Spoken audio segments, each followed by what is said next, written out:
반갑습니다, 여러분. 우리 4월 7일 새벽기도 하나님 앞에 나아가길 원합니다. 누가복음 20장 1절부터 18절까지 말씀을 가지고 권위 논쟁이란 제목으로 말씀 나누겠습니다.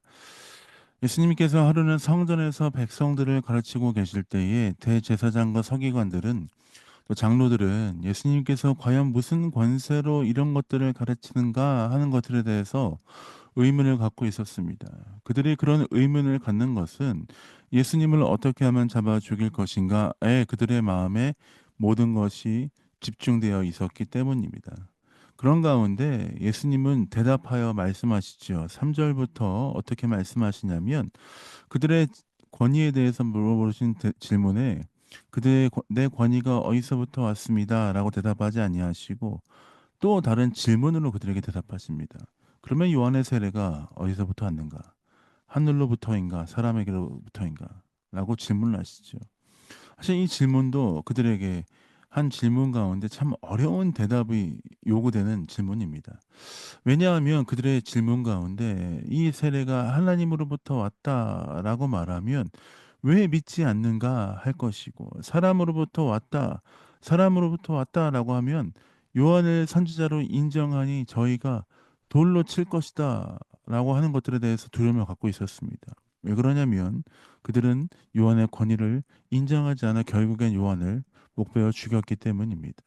그런 가운데 예수님께서 말씀하시죠. 나도 너희에게 무슨 권세로 이런 일들을 하는지 가르쳐 주시지 않겠다라고 말씀하십니다. 그러면서 예수님께서 한 가지 비유를 들어서 설명하십니다. 그것은 포도원의 농부의 비유입니다.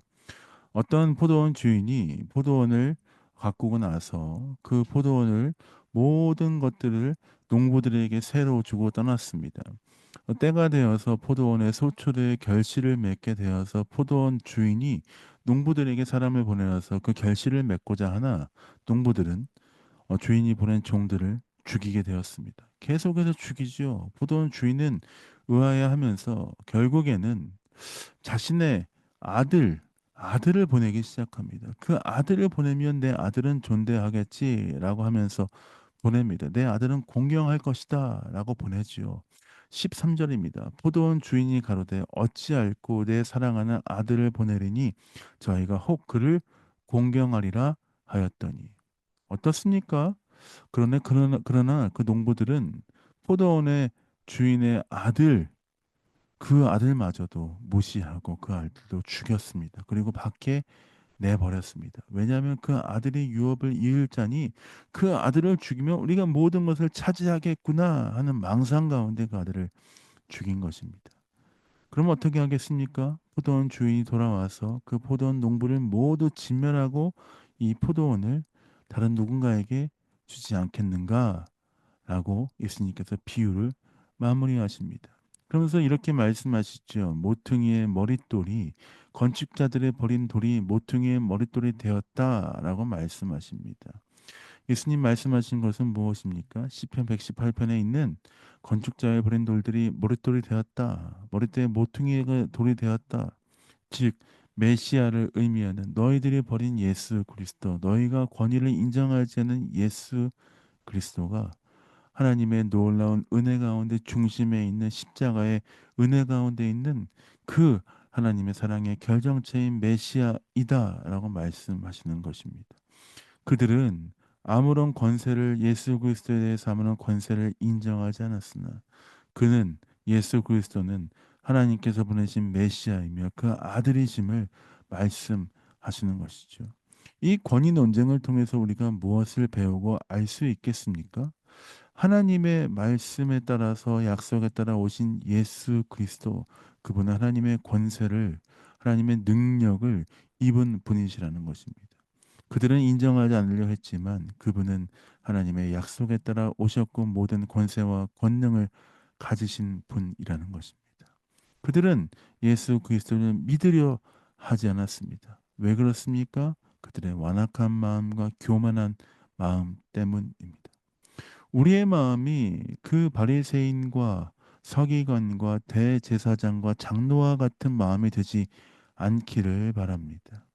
우리의 마음이 강팍해져서 누군가를 판단하며 예수 그리스도를 주로 고백하지 않는 그런 삶을 살지 않기를 바랍니다.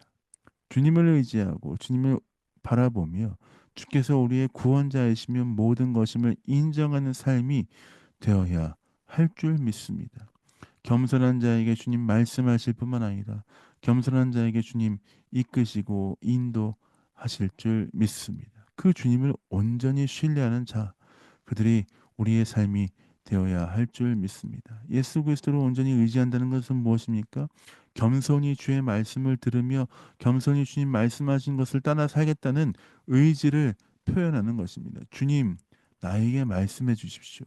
주님, 내 삶에 역사해 주십시오. 내가 주의 말씀을 듣고 주의 음성을 듣고 그 뜻대로 행하며 그대로 살겠습니다 하는 믿음의 고백을 주께 드리는 것입니다. 사랑하는 성도 여러분, 우리가 그런 삶을 살기 원합니다. 주께 우리의 삶을 맡겨드리며 주와 동행하며 살아가는 귀한 성도의 삶이 되길 원합니다. 나는 주님을 의지하며 나는 온전히 주님을 따르겠습니다 하는 믿음의 고백이 우리에게 있어야 할 줄 믿습니다. 사랑하는 베를린 영광교회 성도 여러분, 오늘 이 하루가 주 앞에 우리의 삶의 고백을 드리는 그런 하루가 되길 원합니다. 주와 동행하며 주와 함께하며 주의 뜻 가운데 나아가시는 여러분 되시길 예수님의 이름으로 축복드립니다. 자, 기도하고 새벽 기도 마무리하도록 하겠습니다. 기도하겠습니다. 하나님, 그렇습니다. 우리의 삶이 매일 예수 그리스도를 우리의 주로 고백하며 주와 동행하며 살아가는 인생 되게 하여 주옵소서. 나 자신을 바라보며 내가 주님보다 낫다, 내가 모든 것을 알고 있다라는 그 교만한 마음을 버리고 온전히 우리에게 말씀하시며 역사하시는 주께 우리의 삶을 드리는 귀한 성도의 삶 될 수 있도록 아버지 인도하여 주옵소서. 감사와 찬양을 주 앞에 드립니다. 예수님의 이름으로 축복하며 기도했습니다. 아멘.